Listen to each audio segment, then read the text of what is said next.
جب آدمی غسل کرتا ہے، کوئی شخص غسل کرتا ہے تو کھلے بندوں جسم انسانی کے کچھ حصے ایسے ہیں، جسم تو سارا ہی ہے مگر جسم انسانی کی بھی پارٹیشن ہے۔ دیکھیں، جسم انسانی میں کچھ اعضاء ایسے ہیں کہ ان کو ڈھانپنا، دوسروں سے، دوسروں کی نظروں سے ان اعضاء کو محفوظ رکھنا، یہ ضروریات میں شامل ہے۔ جیسے مرد کا وہ حصہ جو ناف سے لے کر گھٹنوں تک کا، یہ مرد اسے چھپا کے رکھے۔ عورت کا پورا جسم، ہاتھ، پاؤں اور چہرہ، اس سے ہٹ کر باقی جتنے اعضاء ہیں ان کو وہ ڈھانپ کر رکھے۔ لوگوں کے سامنے غسل کرتے ہوئے تستر یعنی اپنے آپ کو ڈھانپ کر رکھنا۔ دیکھیں، بلا ضرورت جیسے اپنی شرمگاہ کا دکھانا حرام ہے۔ دیکھیں، ضرورت کے وقت تو ضرورت جو ہوئی تو وہاں پر تو دکھانا پڑتا ہے، خدا نخواستہ کسی کو ایکسیڈنٹ ہو گیا، چوٹ لگ گئی، عورت ہے، بچے کی ولادت، انجیکشن لگانا ہے، چکنے پر لگایا جاتا ہے۔ یا اسی طرح سے اگر ایک آدمی کو پیشاب بند ہو گیا، مجبوری ہے اس کی کہ وہاں پر اس نے اپنے اعضاء کو ظاہر کرنا ہے۔ بواسیر کی تکلیف ہو گئی، اس کو انجیکشن لگوانا ہے یا وہاں پر آپریٹ کروانا ہے، اس کی مجبوری ہے۔ عورت ہی ہے، عورت کو اپنے جسم کے کسی حصہ میں وہ ٹیکہ لگوانا ہے، بغیر محرم کے لیے تو اس کا بازو جو ہے وہ بھی مستور علاقوں میں آتا ہے، مگر اس کے باوجود اب یہاں پر وہ اپنے اس کو ظاہر کر، بلڈ پریشر کو چیک کروانا ہے، یہ مجبوریاں ہیں۔ اگرچہ آج کل بلڈ پریشر وہ کپڑے کے اوپر سے بھی چیک کر لیتے ہیں، اچھا طریقہ ہے، اور ٹک ٹک کی آواز میں نے سنی ہے، اسٹیتھوسکوپ سے وہ آواز بھی آ جاتی ہے، تو کوئی ضرورت نہیں ہے کہ پھر عورت کے بازوؤں کو اوپر چڑھایا جائے۔ دیکھیں، جس طریقے سے بلا ضرورت اپنی شرمگاہ کو دکھانا حرام ہے، بلا ضرورت کسی کی شرمگاہ کو دیکھنا بھی حرام ہے۔ اسی طرح سے جو لوگ اپنے آپ کو آشکارا کر دیتے ہیں، اپنے اعضاء کو، مرد ہیں ناف سے لے کر گھٹنوں تک کا علاقہ، کسی جگہ انہوں نے اپنے آپ کو ظاہر کر دیتے ہیں۔ جیسے ہمارے ہاں تالابوں پہ نہانے کے لیے جاتے ہیں، بارش برستی ہے، لوگ نہانے کے لیے باہر نکل آتے ہیں، سائیکلوں پر، موٹر سائیکلوں پر بیٹھ کر انجوائے کرنے کے لیے آگے بڑھتے ہیں، جبکہ ان کا وہ اعضاء جن کو ڈھانپنا ضروری ہے، اگر وہ آشکارا ہو جاتے ہیں اور ان کی کوئی شکایت اسلامی گورنمنٹ ہو، حکومت ہو، قاضی کے پاس چلے جائے، ہمیشہ کے لیے اس بندے کی گواہی کو مسترد کر دیا جاتا ہے۔ اندازہ کریں کہ یہ بندہ اس لائق نہیں رہتا کہ اس کی گواہی کو قبول کیا جائے کہ تو نے جن علاقوں کو چھپانا ضروری تھا، تو نے ان علاقوں کو آشکارا کر دیا۔ اب یہ اس باب کا خلاصہ ہے۔ میں ایک بات تھوڑی سی کر کے آگے بڑھتا ہوں۔ دیکھیں، جسم انسانی ہے، جسم انسان ایک ہی بندہ ہے، اس کا ایک ہی جسم ہے، مگر وہ اعضاء آپس میں برابر نہیں ہیں۔ کچھ حصہ وہ ہے جو اس نے ڈھانپنا ہے، کچھ حصہ وہ ہے جو اس نے ڈھانپنا نہیں ہے۔ بدن ایک ہے مگر اعضاء میں بھی فرق پڑ گیا، وہ ایک جیسے نہیں ہیں۔ یہ دیکھیے، قوت باصرہ ہمارے آنکھوں کے اس حصہ میں ہے مگر قوت باصرہ کانوں میں تو نہیں ہے۔ قوت سامعہ کانوں میں ہے مگر قوت ذائقہ کی جگہ تو نہیں ہے۔ قوت ذائقہ ہمارے زبان پر ہے، بچھے ہوئے پٹھے جو ہیں وہ زبان پر تو ہے مگر وہ قوت لامسہ میں تو نہیں ہے۔ کہنا میں یہ چاہتا ہوں، ایک بندہ اس کے اپنے اعضاء ہی ایک جیسے نہیں ہیں، اس کے اپنے اعضاء ہی ایک جیسے نہیں ہیں، تو پھر جب دو آدمی ہو جائیں تو وہ دو آدمی ایک جیسے کیسے ہو سکتے ہیں؟ اور پھر یہ دو آدمی اگر اسی طرح سے یہ اعضاء جسم انسانی، پھر غور کریں، جسم انسانی، اس کی قوتیں، اب ہر ایک عضو دوسرے سے مختلف حیثیت کا حامل، کچھ اعضاء وہ ہیں کہ جن کا ڈھانپنا ضروری، کچھ اعضاء وہ ہیں جن کو آزاد بھی رکھا جا سکتا ہے۔ بدن انسانی کے ایک ہی بدن ہے، بدن انسانی کے اعضاء ایک جیسے نہیں۔ ناف سے لے کر گھٹنوں تک ڈھانپو، عورت اپنے پورے کے پورے وجود کو سوائے ہاتھوں کے، چہرے کے، پاؤں کے اپنے آپ کو مستور رکھے۔ بدن ایک ہے مگر اعضاء کا حکم ایک جیسا نہیں۔ تو جب بدن ہی دو ہوں تو ان کا حکم لامحالہ مختلف ہوگا۔ اور جب بدنوں میں ایک بدن وہ ہو جو امتی ہو اور ایک بدن وہ ہو جو نبی اور رسول ہو، وہ کیسے برابر ہو سکتے ہیں؟ ہماری قوت ذائقہ یہاں پر ہے، سامعہ میں نہیں ہے، مختلف ہو گئے۔ قوت سامعہ میں سماعت ہے، مذوقات میں وہ نہیں آتی۔ ہماری قوت باصرہ مبصرات میں کام کرتی ہے، مسموعات میں کام نہیں کرتی۔ ہماری قوت سامعہ مسموعات میں کام کرتی ہے، محسوسات میں کام نہیں کرتی، ملموسات میں کام نہیں کرتی۔ اس کا مطلب یہ ہوا کہ یہ ہمارے اپنے ہی ایک ہی بدن کے اعضاء، ایک ہی بدن کے اعضاء، ان کا حکم ایک جیسا نہیں ہے ایک بندے کا دوسرے حکم کے ساتھ۔ تلک الرسل فضلنا بعضهم علی بعض، رسول سارے ہیں مگر رب ذوالجلال فرماتا ہے کہ بعض کو بعض پر ہم نے فضیلت عطا فرما دی ہے۔ انسان ایک جیسے نہیں ہو سکتے۔ اب یہاں پر الجامع صحیح للبخاری کتاب الغسل اور 20واں نمبر اس کا باب ہے، حدیث نمبر 280، جس میں حضرت ام ہانی یہ فرماتی ہیں کہ ایک مرتبہ میں حضور علیہ الصلاۃ والتسلیم تقول ذهبت الى رسول اللہ صلی اللہ علیہ وسلم عام الفتح، میں فتح مکہ کے موقع پر جب میں حضور علیہ الصلاۃ والتسلیم ٹھہرے ہوئے ہیں، میں جب وہاں گئی فوجدتہ یغتسل، میں نے دیکھا کہ حضور علیہ الصلاۃ والتسلیم غسل فرما رہے ہیں۔ وفاطمہ تسترہ، اور سیدہ فاطمہ زہرا رضی اللہ تعالی عنہا آپ آگے پردہ کیے ہوئے ہیں۔ اماں جی فاطمہ رضی اللہ تعالی عنہا کا بڑا کردار ہے۔ مختلف مقامات پر حضور کو چوٹ آ گئی تو آپ سرکار دو عالم صلی اللہ علیہ وآلہ وسلم کے زخموں پر پانی بہا کر، حضرت علی رضی اللہ تعالیٰ پانی بہا رہے تھے، آپ صفائی فرما رہی تھیں، وہاں پر خون نہیں رک رہا تھا، پھر آپ نے ایک بوری کو جلایا، وہاں سے خاک کو بنایا، خاک کو جسم پر لگایا۔ حضور علیہ الصلاۃ والتسلیم سجدہ ریز ہیں، سجدہ ریزی کی حالت میں وہاں پر وہ عقبہ بن ابی معیط، اس نے جسے اشکل قوم کہا جاتا ہے، بدبخت ترین تھا، ابو جہل کے کہنے پر علاقے کے اندر ایک اوج پڑا ہوا تھا اور وہ بھی اونٹ کا اوج، حضور سجدہ ریز ہیں، اس نے آ کر گردن پر رکھ دیا، کوئی اٹھا نہیں رہا تھا کہ ان بدماشوں کی مزاحمت بہت مشکل کام تھا۔ اگر ننھے ننھے ہاتھوں کے ساتھ حضور علیہ الصلاۃ والتسلیم سے اوج کو، اونٹ کے اوج کو دور کیا تو وہ سیدہ فاطمہ زہرا رضی اللہ تعالیٰ عنہ، اور اسی طرح سے سیدہ فاطمہ زہرا رضی اللہ تعالیٰ عنہ وہ اپنے ابا جی کو پردہ کر کے چھپائے ہوئے ہیں، پردہ کر کے چھپائے ہوئے ہیں کہ کوئی دیکھ نہ لے۔ اور پھر یہی وجہ ہے کہ حضور علیہ الصلاۃ والتسلیم نے اپنے ساتھ اہل خاندان جو ہیں ان میں سے فرمایا کہ پہلے تو غمگین ہوئی نا، غمگین ہوئی، پھر خوشی ہوئی کہ حضور علیہ الصلاۃ والتسلیم نے رخصت ہونے سے پہلے یہ بشارت دی کہ فاطمہ سب سے پہلے پورے خاندان میں سے تم ہی ہو جو مجھ سے سب سے پہلے ملو گی، یعنی یہ بشارتیں بھی ہیں۔ تو اس وقت بھی آپ سیدہ فاطمہ زہرا رضی اللہ تعالی عنہا انہوں نے پردہ کیے ہوئے ہیں تاکہ کوئی دیکھنے نہ پائے۔ یہ بالکل ایسے ہی ہے جیسے یوں محسوس کیجئے جیسے ایک نکر ہو، وہ یہاں پر بیٹھا ہوا ہو، ایک طرف وہاں پر کپڑے کو باندھ دیا جائے، اگر دوسرے باندھنے کی گنجائش نہ ہو، لوگوں کا آنا جانا ہو تو دوسری طرف رخ کر کے ایک آدمی کھڑا ہو جاتا ہے تاکہ کوئی دیکھنے نہ پائے۔ فقال من هذه فقلت انا ام ہانی،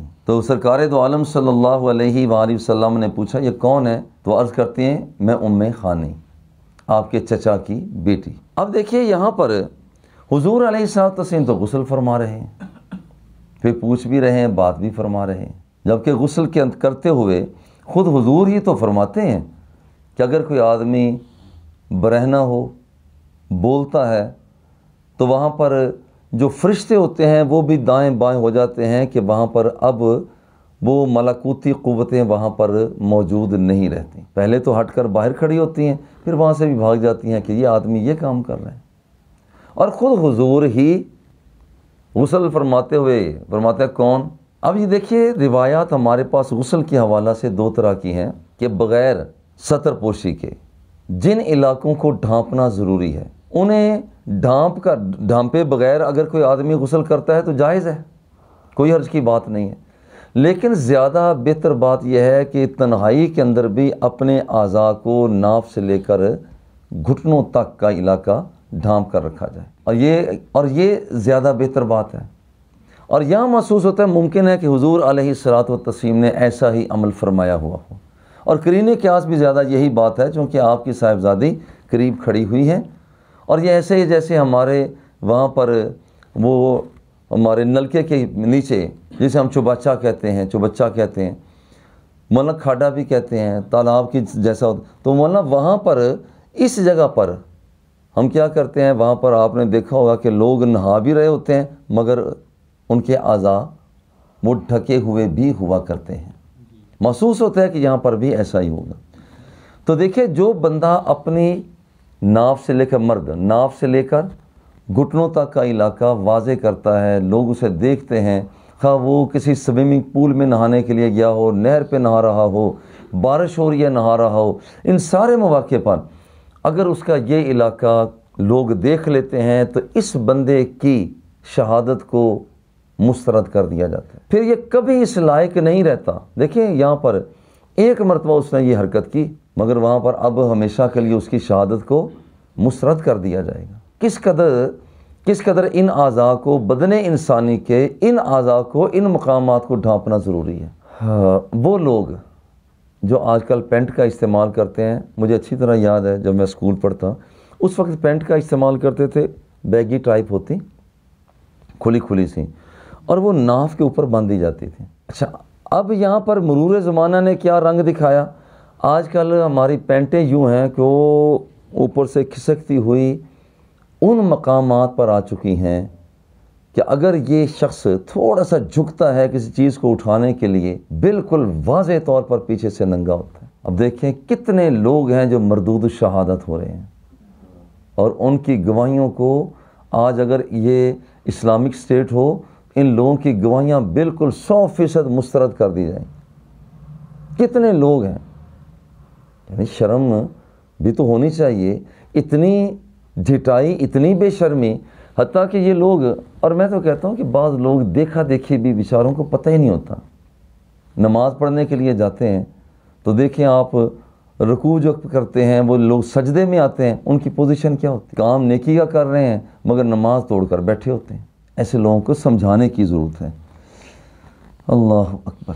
حدثنا عبدان قال اخبرنا عبداللہ قال اخبرنا سفیان عن العامش عن سالم ابن بلجاد عن قریب عن ابن عباس عن میمونہ قالت سترت النبی صلی اللہ علیہ وسلم وهو یغتسل من الجنابۃ فغسل یدیہ ثم صب بیمینہ علی شمالہ۔ دیکھیے حضرت میمونہ رضی اللہ تعالی عنہا، یہ حضور علیہ الصلوۃ والتسلیم کی بیگمات میں سے آخری بیگم ہے، ام المومنین ہیں، حضور علیہ الصلوۃ والتسلیم کی زوجہ پاک ہیں۔ آپ فرماتے ہیں کہ میں نے حضور علیہ الصلوۃ والتسلیم کو دیکھا کہ آپ غسل جنابت فرما رہے ہیں۔ آپ نے کیسے فرمایا؟ فغسل یدیہ، اپنے دونوں ہاتھوں کو دھویا۔ دیکھیے جب آدمی جنبی ہوتا ہے تو پھر پوزیشن یہ ہوتی ہے، کبھی ہاتھ آلود ہو جاتے ہیں اور کبھی مادہ تولید سے ہاتھ آلود نہیں ہوتے۔ اگر مادہ تولید سے ہاتھ آلود ہو چکے ہیں تو پھر تو یوں ہی کیا جائے گا کہ برتن سے پانی کو پلٹ کر دایاں ہاتھ دھویا جائے گا، پھر اس کے بعد دائیں ہاتھ سے بائیں ہاتھ پر پانی ڈالا جائے گا، پھر دونوں ہاتھوں سے وہ پھر سر کا دائیں جانب ہے، پھر بائیں جانب ہے، درمیان میں ڈالا جائے گا، پورے بدن کو دھو لیا جائے گا۔ دیکھیں یہ تو اس وقت ہے جس وقت مادہ تولید لگا ہوا ہے۔ اگر مادہ تولید نہیں لگا ہوا اور یقین ہے، 100% یقین ہے، تو پھر اپنا ہاتھ پانی کے اندر ڈال لیا جائے تو کوئی حرج کی بات نہیں ہے۔ پانی بھی بدستور ٹھیک رہتا ہے اور آدمی بھی، کیونکہ یہاں پر وجہ کیا ہے، ان المومن لا ینجس یا لا ینجس دونوں طرح آتا ہے کہ بندہ مومن جو یہ نجس نہیں ہوتا، یعنی اس حالت میں بھی وہ نجس نہیں ہوا، یہ کہہ دیا جائے کہ وہ نجس ہو گیا ہے۔ یہی وجہ ہے کہ اگر اس کا 100% یقین ہے یا اتنا سا کم از کم یقین ہے کہ جب رات سویا تھا تو وہ ہاتھوں کو دھو کر سویا تھا، اور اسے یہ پتہ نہیں ہے کہ رات میرے کچھ اعضاء پر میرے ہاتھ لگتے بھی رہیں، یہ پتہ نہیں چلا۔ اچھا بھلے سے اگر اس پر وہ مادہ لگ بھی چکا ہو، دیکھو یہاں پر ظن کے ساتھ یقین زائل نہیں ہوتا، ظن کے ساتھ۔ اب یہ یقین ہے کہ میں نے ہاتھوں کو دھویا ہوا تھا، صاف ہے۔ اب یہ ظن ہے، خیال ہے نا بندے کا، خیال ہے کہ میرے ہاتھ لگ چکے ہوں گے۔ الیقین لا یزول بالظن، یقین جو ہے یہ ظن کے ذریعہ سے ضائع نہیں ہوتا۔ ادھر ہے ہاتھ لگنے کا ظن، گمان ہے، اور ادھر رات کو ہاتھ دھو کر سونے کا یقین ہے۔ اب یہ یقین تو بھائی زائل نہیں ہوتا۔ اب یہ آدمی اٹھتا ہے، آرام سے ٹب پڑا ہوا ہے اور کوئی چیز نہیں بھی ہے، اپنے ہاتھ کو پانی کے اندر ڈال لیتا ہے تو پھر بھی شرعی طور پر جائز ہوگا، ہاتھ دھونا بھی جائز ہوگا اور پانی لینا بھی درست ہوگا، باقی سارے کا سارا پانی بھی ٹھیک رہے گا۔ دیکھیں صاحب، یہاں پر حضور علیہ الصلوۃ والتسلیم آپ نے دیکھا کہ فغسل یدیہ، کہ سرکار نے اپنے ہاتھوں کو دھویا، ثم صب بیمینہ علی شمالہ، پھر اپنے دائیں ہاتھ کے ساتھ بائیں ہاتھ پر پانی کو پلٹا۔ ہر وہ کام جو محترم ہوتا ہے وہ دائیں ہاتھ سے کیا جاتا ہے۔ کھانا کھایا جاتا ہے دائیں ہاتھ سے کھایا جاتا ہے، پانی کو لیا جاتا ہے دائیں ہاتھ سے، پانی پیا جاتا ہے دائیں ہاتھ سے، مسجد میں جایا جاتا ہے دایاں پاؤں اختیار کیا جاتا ہے، سلام لیا جاتا ہے دایاں طرف کو اختیار کیا جاتا ہے۔ اور جو غیر محترم کام سمجھے جاتے ہیں وہ بائیں ہاتھ سے کیے جاتے ہیں۔ دیکھیں یہ بھی جیسے میں پہلے عرض کر رہا تھا، اعضاء کے اندر بھی پارٹیشن کتنی ہے۔ کام مشرف کام کرنے ہیں تو دائیں ہاتھ سے کرو، غیر مشرف کام کرنے ہیں بائیں ہاتھ سے کرو، تھوک پھینکنا ہے، ریڑھ پھینکنا ہے، ایسا کام کرنا چاہتے ہو بائیں ہاتھ سے کرو۔ تو بدن انسانی کے یہ جو اعضاء ہیں یہ بھی ایک جیسے نہیں ہیں، ان کے اندر بھی فرق آ جاتا ہے۔ مسجد میں جاتے ہیں دایاں پاؤں آگے رکھتے ہیں بایاں پیچھے رکھتے ہیں، حالانکہ وہ بھی پاؤں ہے وہ بھی پاؤں۔ اور تو ہم تھوک پھینکتے ہیں تو کمیٹی والے آ جاتے ہیں، اوے یہاں پر تھوکنا منع ہے، تھوکنا منع ہے یہاں پر، عجیب بات ہے۔ حضور پاک تھوک پھینکتے ہیں تو کھاری کنووں کو میٹھا فرما دیتے ہیں، یہ اتنا فرق آ جاتا ہے۔ ہمیں پسینہ آتا ہے تو نہایت بدبو آ جاتی ہے، چلو بھی غسل کرو، بھی پسینے کی بدبو آ رہی ہے، بھی صابن ایک مرتبہ نہیں 2-3 مرتبہ لگانا۔ اگر یہاں عجیب بات ہے کہ یہاں پر صورتحال ہے، پسینہ مبارک آتا ہے، ام سلیم بند کرتی ہیں، ھذا عرقک نجعلہ فی طیبنا، حضور بیاہ شادی کے موقع پر میں پسینہ مصطفیٰ لگاؤں گا، یہ فرق ہے مولانا۔ فغسل فرجہ، حضور علیہ الصلوۃ والتسلیم نے اپنے نازک اعضاء کو دھویا۔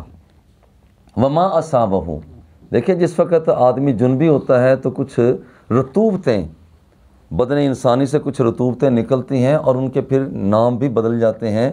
کسی رطوبت کو پسینہ کہا جاتا ہے، کسی رطوبت کو تھوک کہا جاتا ہے، کسی رطوبت کو رینٹ کہا جاتا ہے، کسی رطوبت کو آنکھوں کا پانی کہا جاتا ہے، کسی رطوبت کو پیشاب کہا جاتا ہے، کسی رطوبت کو مزی منی مادہ تولید کہا جاتا ہے۔ یعنی رطوبتیں مختلف ہیں، ان کے نام بھی وہ مختلف ہوتے جاتے ہیں۔ وما اصابہ ثم مسح بیدہ الحائط، اب دیکھیے حضور علیہ الصلوۃ والتسلیم نے مخصوص اعضاء کو دھویا، ارد گرد کا علاقہ دھویا، کیونکہ وہاں جو چیز رطوبت نکلتی ہے وہ ارد گرد کا علاقے کا لتھڑنا، یہاں پر اس کے چانسز بھی زیادہ ہوتے ہیں۔ اچھا، اس کی صفائی ستھرائی ضروری تو نہیں ہے کہ وہاں پر پانی کا ہی استعمال کیا جائے، جیسے پہلے زمانے میں ڈھیلوں کا استعمال کیا جاتا تھا اس کے ساتھ بھی ہو جاتا۔ بالکل اسی طرح سے آج اگر ٹیشو پیپر کا استعمال کر لیا جاتا ہے تو وہ بھی شرعی طور پر درست ہو جائے گا، چونکہ یہ جو ٹیشو پیپر ہے یہ لکھنے کا لکھائی کا آلہ نہیں ہے۔ یہ ایک مفتی صاحب جلیل القدر ہیں، بڑے ہیں، وہ ان کا تھا کہ اس کے ساتھ اسے استعمال کھانے میں نہیں کیا جانا چاہیے، تو ہمارا زور یہ تھا کہ حضور یہ اگر لکھائی کا آلہ ہے آپ ہمیں اس پر لکھ کر دکھا دیں، اگر لکھا جاتا ہے تو ہم بھی اس کا احترام شروع کر دیں۔ جب اس کی ساخت کی وجہ، ساخت کا مطمع نظر ہی مختلف ہے تو پھر ہم اس کے لیے اسے استعمال کیوں نہ کریں۔ وما اصابہ ثم مسح بیدہ علی الحائط، پھر حضور علیہ الصلوۃ والتسلیم نے اپنے ہاتھ مبارک کو دیوار پر یا زمین پر ملا، کیونکہ یہاں پر اپنے اعضاء کو وہ بو سے، مہک سے عاری کرنے کا بہترین طریقہ وہ مٹی ہے۔ جس کا مطلب یہ ہے آج کل مٹی کا استعمال ہم اپنے گھروں کو دیکھ لیتے ہیں، جگہ پکی ہیں، ٹائلیں لگی ہوئی ہیں، وہاں ڈھیلا کہاں ہے جی؟ ویسے آج سے چند سال پہلے، بلکہ آج کل بھی دیہاتوں میں یہ بعض ایسے ہوتے ہیں لیٹرینوں کے غسل خانوں اوپر بڑے بڑے ڈھیلے پڑے ہوتے ہیں۔ آج کل بھی ایسا ہی ہے بھائی، یہاں پر ٹھیک ہے کہ یہ بات بھی ہے، مگر یہ بات بھی ہے کہ اب انداز بدل گیا ہے، اس کی جگہ ٹیشو پیپر آ گیا ہے، اگر وہ دستیاب ہو سکتا ہے تو اس کو استعمال کر لیا جائے، اس میں کوئی حرج کی بات نہیں۔ پہلے دیکھیں لوگ حضور علیہ الصلوۃ والتسلیم کی بارگاہ میں جو تولیہ پیش کیا جاتا آپ اسے استعمال فرما لیتے ہیں، دو روایتیں ہیں، نہیں فرماتے، فرما لیتے ہیں۔ آپ نے پانی صاف کرنے کے لیے تولیے کا استعمال فرمایا ہے، مگر آج کل تولیہ دستیاب اگر نہیں ہوتا، ٹیشو پیپر ہوتا ہے تو اسے کر لیا جائے، کوئی حرج کی بات نہیں ہے۔ الحائط بالارض ثم توضأ وضوءہ، پھر حضور علیہ الصلوۃ والتسلیم نے وہ نماز ایسا وضو کیا غیر رجلیہ، پاؤں کو نہیں دھویا۔ کیوں پاؤں کو نہیں دھویا؟ چونکہ اس جگہ پر سارا پانی جمع ہو رہا تھا، تو جمع شدہ پانی کے اندر اگر پاؤں موجود ہیں تو پھر پاؤں کو الگ کر کے الگ دھویا جاتا ہے۔ ثم افاض علی جسدہ الماء، پھر اپنے جسم پر پانی کو پلٹا۔ ثم تنحى، پھر اس سے الگ ہوئے۔ فغسل قدمیہ، پھر حضور علیہ الصلوۃ والتسلیم نے اپنے قدموں کو دھویا۔ تابعہ ابو عوانہ تھا وابن فضیل فی السطر، اور یہاں پر حضرت ابو عوانہ نے ابن فضیل نے سطر کے حوالہ سے متابعت بھی کی ہے۔ اور وہ کیا ہے؟ یہاں پر کچھ روایات ایسی ہوتی ہیں جو مروی عنہ سے ایک دوسرا شخص بھی لے رہا ہوتا ہے، تو یہ کہا جاتا ہے جناب ابھی ان کی مطابقت جاری ہے۔ باب اذا احتلمت المرأۃ، دیکھیے جناب باب نمبر 21، الجامع الصحیح للبخاری کتاب الغسل، باب نمبر 21، حدیث نمبر 282۔ اگر عورت کو بدخوابی ہو جائے، اذا احتلمت المرأۃ، اب اس کے لیے پوزیشن کیا ہے کہ جب عورت کو خواب کے اندر یہاں پر یہ کیفیت پیدا ہو جائے کہ اس کا مادہ تولید نکل گیا، اب اس کا حکم کیا ہوگا؟ پہلی بات تو یہ ہے کہ یہاں پر لفظ احتلام کا لفظ جو ہے یہ بنا ہے حلم سے، اور حلم کہتے ہیں خوابوں کو، کہ وہ لفظ وہ آدمی وہ شخص، آدمی دو صنفیں ہو گئے نا، مرد بھی ہے اور عورت بھی ہے، مرد بھی ہے عورت بھی ہے۔ اب ایک مرد ہے وہ دیکھ لیتا ہے یا عورت دیکھ لیتی ہے، ان کے صنفی جذبات ہیں، اور ان کے صنفی جذبات کے حوالہ سے اگر انہیں کچھ دیکھا پھر وہاں پر وہ ڈسچارج ہو گئے، ایسے حالات میں ان کا حکم کیا ہوگا؟ مگر سوال یہ پیدا ہوتا ہے یہاں پر ہوگا اذا احتلمت المرأۃ، جب عورت کو احتلام ہوا تو مرد کو بھی تو ہوتا ہے، تو باب باندھتے ہوئے امام بخاری رحمہ اللہ انہوں نے صرف عورت کا ذکر کیا۔ اس کی کیا وجہ ہے؟ اس کی وجہ یہ ہے اصل میں یہ مرد عورت دونوں پر ہی یہ ایک عمل ہے، فطری عمل ہے، کوئی ایسی بات نہیں ہے، اور یہ کسی کا نہ آنا، یہ عمل کا نہ ہونا یہ کوئی بزرگی کی علامت بھی نہیں ہے، یہ بھی ذہن میں رکھنا۔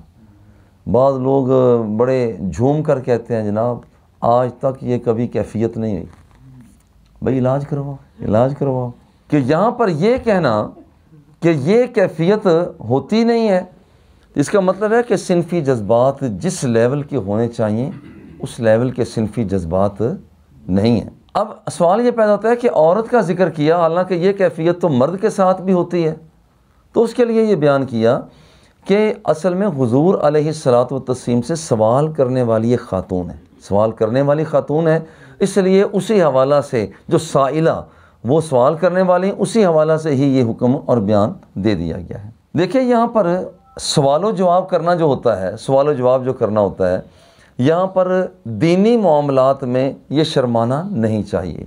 خاتون ہو کر سرکار سے پوچھ رہی ہیں، مگر کبھی دو طرح کی روایتیں ہو گئیں، یہاں یہ خاتون ہو کر سوال کر رہی ہیں۔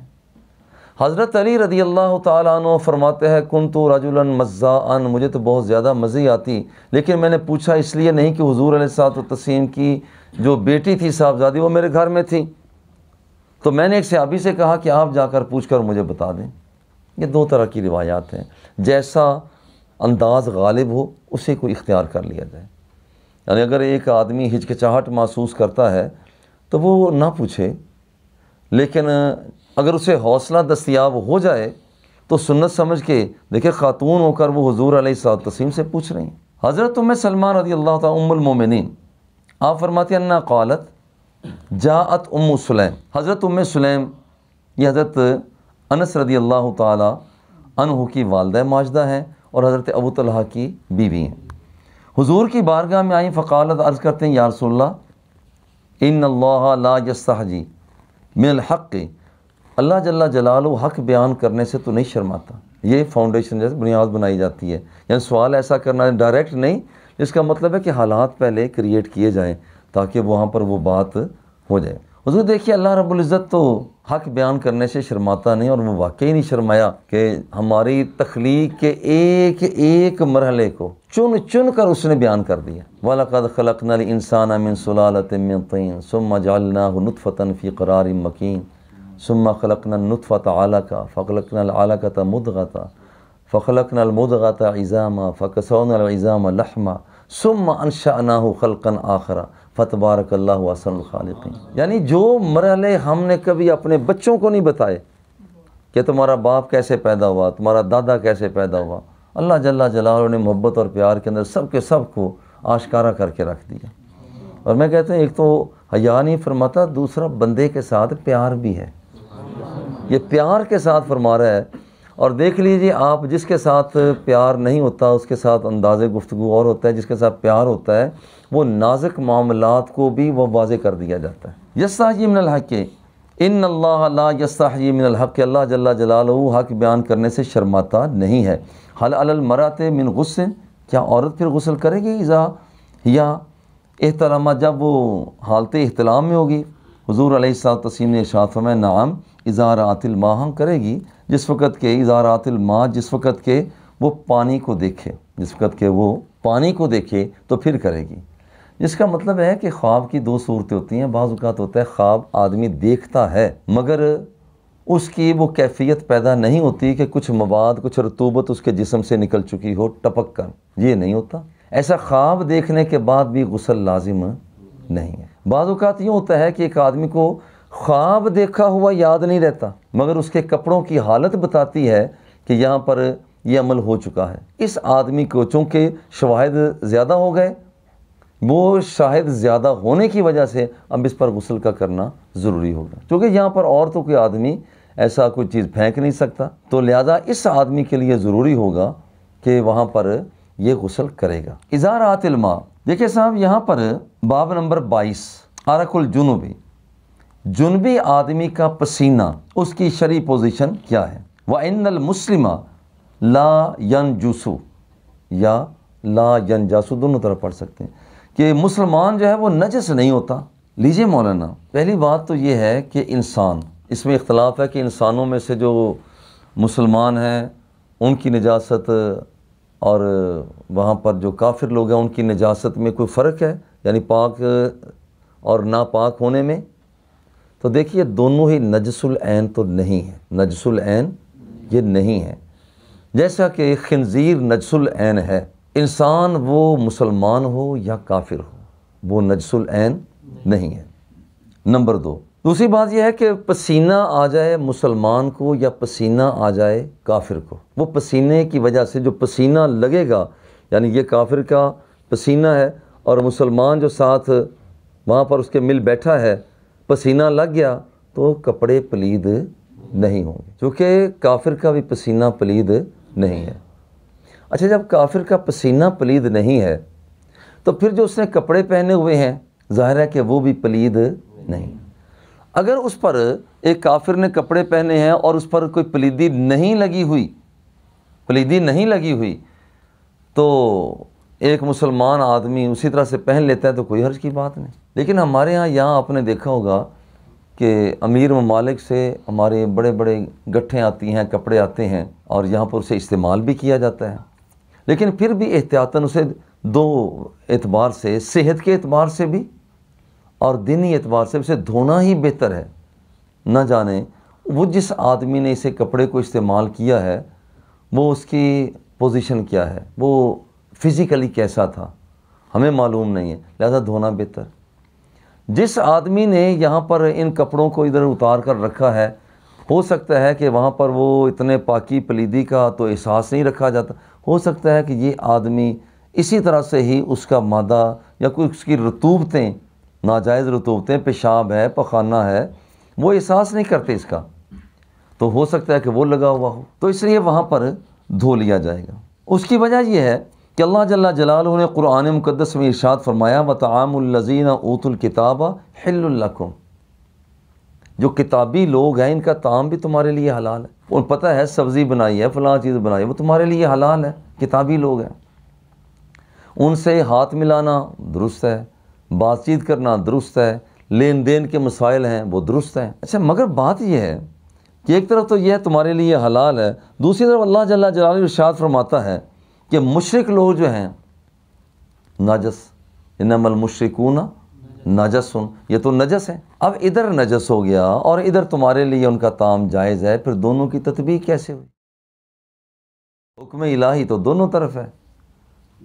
دیکھیں یہاں پر مشرک کا نجس ہونا اس کے نظریاتی اعتبار سے ہے، اس کا نظریہ نجس ہے، ورنہ ایک آدمی ہی نجس ہو جائے، آدمی نجس نہیں ہے، یہ شخص نجس نہیں ہے.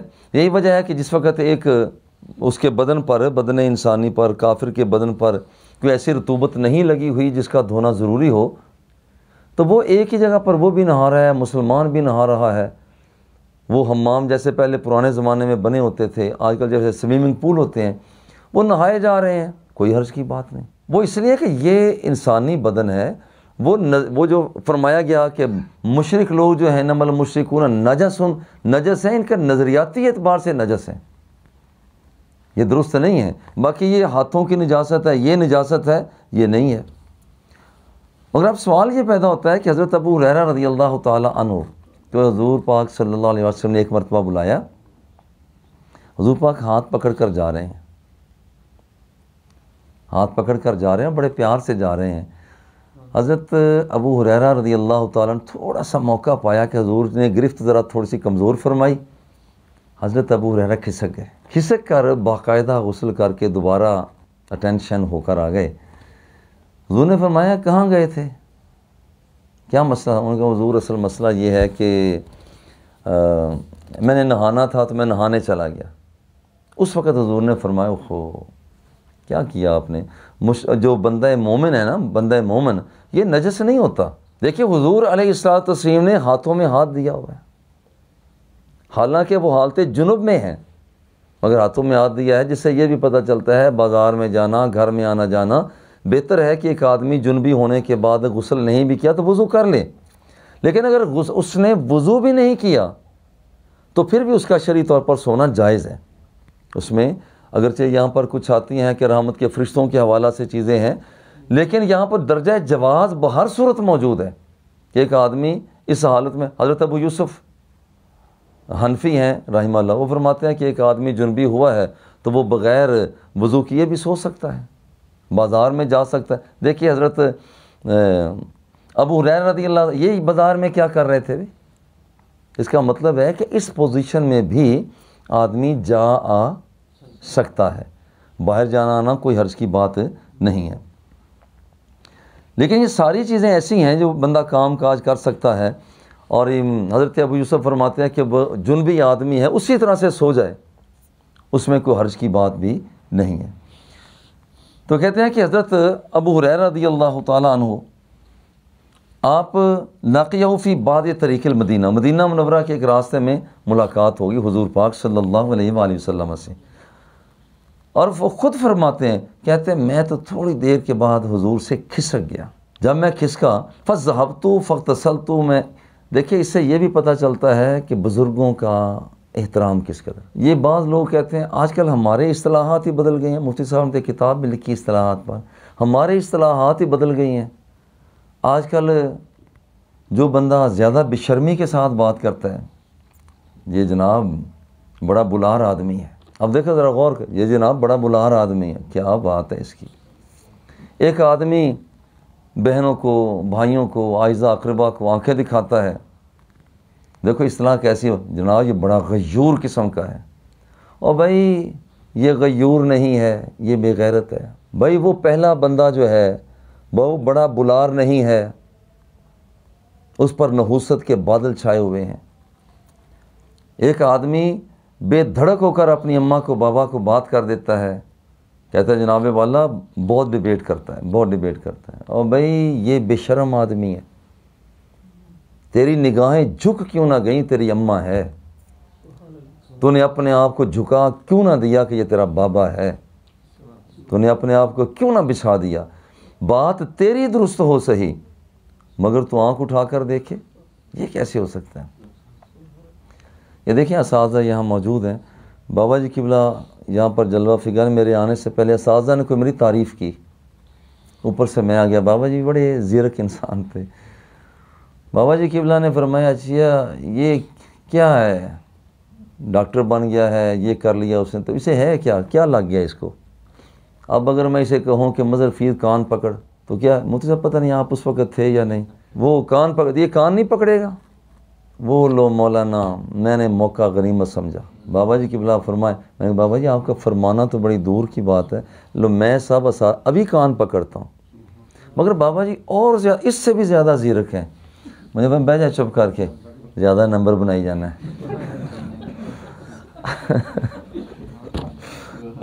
اللہ اکبر۔ مولانا بابا جی قبلہ حکم عطا فرمائیں اور مظہر فیر بھاگ کر نہ جائے، یہ کیسے ہو سکتا تھا؟ ہاں جی، بھاگتے ہوئے دیکھا۔ مولانا یہ ان گنت مرتبہ اللہ کے فضل و کرم سے اپنی ماں کا احترام کرو، اپنے باپوں، اور یہ ایسے نمونے ہیں جو پھر کبھی نہیں آئیں گے، جو پھر کبھی نہیں آئیں گے۔ اللہ، احترام جتنا ہو سکے، جتنا احترام ہو سکے۔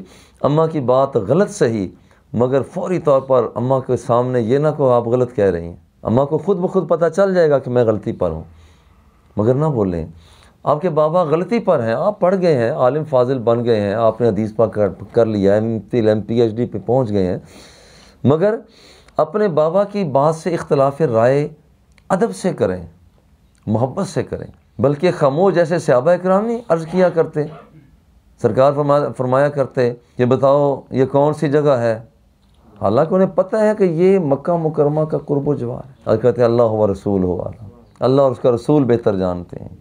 آج دن کون سا ہے، کیا صحابہ کو پتہ نہیں تھا؟ اللہ اور اس کا رسول بہتر جانتے ہیں۔ ذرا غور کریں، یعنی ادب کا تقاضا یہ ہے۔ اور یہاں پر حضرت ابو ہریرہ رضی اللہ تعالی عنہ کھسک گئے، فذهبت فاغتسلت ثم جاء فقال اين كنت یا ابا ہریرہ، ابو ہریرہ کہاں چلے گئے تھے؟ قال كنت جنبا، میں جنبی تھا، فكرهت ان اجالسك، حضور مجھے اچھا نہیں لگا کہ میں آپ کے ساتھ مل کر بیٹھوں، کیونکہ آپ تو بندہ جب جنبی ہوتا ہے تو ملکوتی قوتیں اس سے دور ہو جاتی ہیں، اور آپ تو ملکوتی قوتوں کا بھی مرکز ہے۔ حضور میرا دل نہیں چاہا کہ میں یہاں پر آپ کے ساتھ مل بیٹھوں، تو حضور علیہ الصلوۃ والتسلیم نے فرمایا سبحان اللہ، اللہ کی ذات پاک ہے، بندہ مومن جو ہوتا ہے ان المومن لا ینجس، بندہ مومن کبھی نجس ہوتا ہی نہیں ہے، یعنی آپ نہ بھی جاتے ہاتھ ملائے رکھتے، کوئی عرض کی بات نہیں۔ اب وہ ساسیں جو اپنی بہو کے ساتھ اس لیے لڑتی ہیں کہ تو روزانہ نہاتی نہیں ہے اور ہمیں تو کھانا کھلا دیتی ہے۔ اب ذرا غور کریں، ساس صاحبہ، سوچنے کی بات ہے، آپ کی اہمیت زیادہ ہے یا حضور علیہ الصلوۃ والتسلیم والی دو جہاں ہیں؟ وہ دو جہاں کے والی ہیں، وہ جنبی حالت میں اپنے ساتھی کو، دوست کو وہ پیچھے نہیں ہٹا رہے، بلکہ آپ اس ہاتھ میں ہاتھ ڈال کر آگے بڑھ رہے ہیں۔ تو مجھے آپ تو ان کے دور کے بھی کافی بعد ہیں۔ یہی وجہ ہے کہ اگر جنبی آدمی کھانا کھاتا ہے تو کھانا کھانا اس کا جائز ہے، بات چیت کرتا ہے، اس سے بڑھ کر کیا کہ حضور علیہ الصلوۃ والتسلیم سے سلام لینا جائز ہے، اس سے بڑھ کر اور کیا ہو سکتا ہے نا؟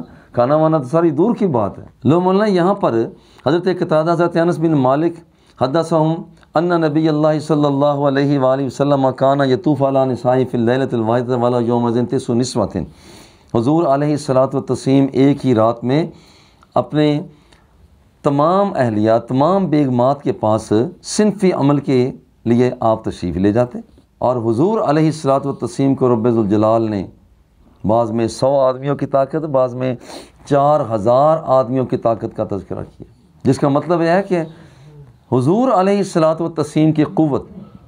مولانا یہ بات یوں سمجھ بھی آتی ہے کہ اتنے بندوں کی طاقت ہو، دیکھو نا مجھے تو اینک لگی ہوئی ہے، خیر ویسے ہی جن کی اینک نہیں لگی ہوئی، نظر ان کی تیز ہے، وہ یہاں سے دیکھیں، زیادہ سے زیادہ گول چوک مسجد تک دیکھ لیں گے، طارق بن زیاد کالونی تک دیکھ لیں گے، اس سے آگے کیا دیکھنا؟ یہ ایک بندے کی طاقت ہے۔ اچھا یہ طاقت اگر بڑھا دی جائے تو وہ کچہری تک دیکھ لے گا، طاقت اور بڑھا دی جائے وہ آگے ہڑپے تک دیکھ لے گا، اگر طاقت اور بڑھ گئی چیچا وطنی تک دیکھ لے گا، اور بڑھ گئی ملتان تک دیکھ لے گا۔ مگر میرے آقا کی اتنی طاقت بڑھی، انی رأیت الجنت، فرمایا کھڑا تو مدینے میں ہوں مگر جنت کے جلووں کو دیکھ رہا ہوں۔ یہ طاقت ہے، یہ قوت ہے۔ تو اس لیے یہاں پر کہتے ہیں یوم ذن تسع نسوۃ، حضور علیہ الصلوۃ والتسلیم کی 9 بیویاں تھیں۔ دیکھیے بعض میں 9 ہے، بعض میں 11 ہے، ہو سکتا ہے کہ عدد یہاں پر یہ ابتدائی عدد جو ہو اور پھر 9 بھی اور پھر بعد میں 11 کا ہو گیا۔ یہاں پر ایک اور بات جو قابل غور ہے کہ حضور علیہ الصلوۃ والتسلیم کی 9 بیویاں ہیں۔ بعض اعتراضات یہی کیے جاتے ہیں، دیکھو یہاں پر مسلمانوں کا جو لیڈر ہے وہ اتنا شہوت بھرا ہے۔ غور کریں، یہ شہوت کا موقع تو ہوتا ہے 20 سال 25 سال 30 سال، یہ شہوتی ادوار ہوتے ہیں۔ اور دیکھیں حضور علیہ الصلوۃ والتسلیم نے جب 25 سال کی عمر میں شادی فرمائی اور 25 سال تک آپ سیدہ خدیجہ رضی اللہ تعالی عنہا کے ساتھ رہے ہیں جو معمر خاتون تھیں۔ شہوت کا دور تو یہ ہوتا ہے، 25 سال تک آپ ساتھ رہے ہیں، جس کا مطلب ہے کہ تقریباً 50 سال ہو گئے۔ پھر حضرت سودا رضی اللہ تعالی عنہ کے ساتھ آپ نے نکاح فرمایا ہے۔ اور یہاں پر آپ غور کریں، یہ آپ سرکار دو عالم صلی اللہ علیہ وآلہ وسلم کا یہ 54 سال سے لے کر 55 56 57 59 سال تک یہاں پر یہ آپ نے یہ شادیاں جو باقی کی ہیں یہ ان 5-6 سالوں میں کی ہیں۔ اس عمر کا بندہ کیا شہوت کی طرف جائے گا؟ جب یہ بات ہے جس کا مطلب یہ ہوا کہ یہ دور شہوت والا دور گیا، آپ کا مطمع نظر یہ تھا ہی نہیں۔ مطمع نظر، اچھا کبھی حضور علیہ الصلوۃ والتسلیم نے شادی کی ہے وہ لوگوں کو لڑائی جھگڑے سے بچانے کے لیے؟ حضور علیہ الصلوۃ والتسلیم نے بیت المال میں جو مال جمع ہوا، ایک صحابی کہتے ہیں حضور میں شادی کرنا چاہتا ہوں، مجھے آپ اجازت دے دیں میں کو لے لوں۔ انہوں نے انتخاب فرمایا لے لے۔ انتخاب ایسی عورت کا کیا جو اپنے علاقے کے سردار کی بچی تھی، وہ خود سردار تھی۔ جھگڑے شروع ہو گئے، مسلمانوں کے اندر ہی ہوا کہ دیکھیں اب یہ ہمارا ساتھی جو ہے اس کے ساتھ کرے گا، وہ تو اپنے علاقے کی وہ امیر ترین ہے، یہ تو حضور کے پاس ہونی چاہیے۔ لو اب اگر سرکار دو عالم صلی اللہ علیہ وآلہ وسلم درمیان میں تشریف نہ لاتے، جھگڑا پیدا ہو جاتا۔ حضور نے صحابی سے فرمایا دیکھو تمہاری وجہ سے جھگڑا ہو، یہ رہنے دو۔ وہ رہنے دیا گیا، حضور علیہ الصلوۃ والتسلیم نے خود شادی کر لی، جھگڑا ختم ہو گیا۔ بعض اوقات یوں ہوا کہ خاندانوں کو اسلام کے قریب کرنے کے لیے، اور پھر یہ ہے کہ حضور علیہ الصلوۃ والتسلیم کے باہر تو 10 20 نہیں سینکڑوں ہزاروں قسم کے لوگ، وہ تو آپ کی اداؤں کے امین تھے، تو آپ کی خلوت والی زندگی کا کون امین بنے؟ تو پھر خلوت والی زندگی کا امین بنانے کے لیے آپ نے متعدد راستے اختیار فرمائے ہیں۔ حضرت ابو ہریرہ فرماتے ہیں لقینی رسول اللہ صلی اللہ علیہ وسلم وانا جنب فاخذ بیدی فمشیت معہ، میں حضور کے ساتھ چلا حتی قعد، جب حضور بیٹھے فانسللت، میں تو وہاں سے کھسک گیا، فاتیت الرحل، کہتے ہیں کہ میں پھر اپنے گھر میں آیا، منزل میں آیا، فاغتسلت، میں نے وہاں پر غسل کیا۔ جب میں حضور کے پاس آیا، سرکار تشریف فرما تھے، آپ نے فرمایا این کنت یا ابا ہریرہ، کہاں گئے تھے؟ میں نے کہا لہو، فقلت لہو، میں نے عرض کیا حضور، فقال سبحان اللہ، تو حضور نے میں نے لہو اب اس کے بعد جو چیز ذکر کی اس کا ذکر نہیں ہے۔ دیکھیے آپ کے بین السطور لکھ رہے ہیں کہ یہاں پر اے ذکرت الغرض المذکور عندہ، میں جو خاص غرض تھی وہ میں نے بالکل اسی طرح سے بیان کر دی۔ آپ نے سبحان اللہ، آپ نے یہ الفاظ کلمات عطا فرمائے، فرمایا ان المؤمن لا ینجس، بندہ مومن جو ہے وہ نجس نہیں ہوتا۔ وصلی اللہ تعالی علی حبیبہ و آلہ و اصحابہ۔